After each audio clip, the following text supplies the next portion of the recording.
Oi, gente, tudo bom? Nossa, quanta planta aqui.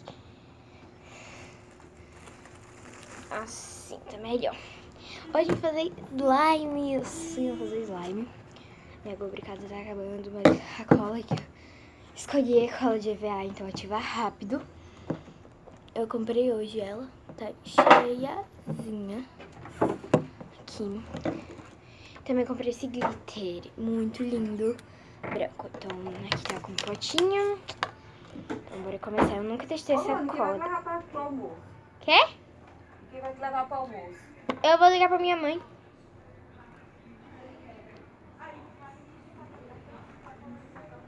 Ó, vou tirar aqui a tampa. Eu faço assim. Vou fazer assim, vai. Não, tá muito difícil. Oi. Eu vou abrir isso daqui, né, amiga? Ai, meu Deus. Socorro. Eu quero tá enchidinha, não. Calma. Testei ela. Vamos testar comigo, né? Eu nunca testei essa cola. Tirei bem. Eu não sei se isso também vai dar certo. Tá, vai ser desse tamanho. Vamos abrir a cola. Que essa cola foi cara. Foi cara essa cola aqui.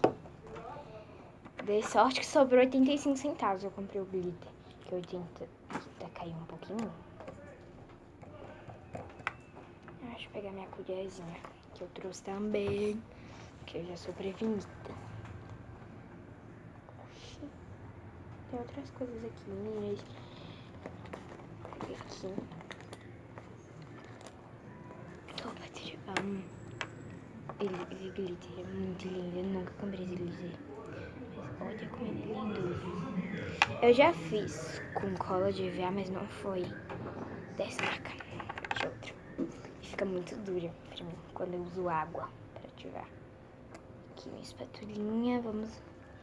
Ai, ela é muito boa de mexer, de misturar, de tal. Olha como ela fica linda.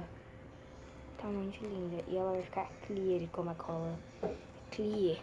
Tipo, olha, eu até que não usei nada da cola, né?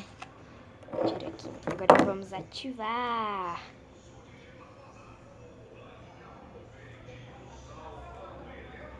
Eu vou ativar e já volto.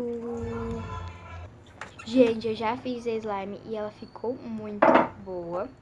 Ela ficou muito linda, slime tipo de ano novo. Não sei, ela não ficou clear, mas ela ficou muito linda. Ó, ela tá muito linda mesmo. Ela tá cheia de glitters. Ela tá muito glossy também, né? Então, tchau, tchau!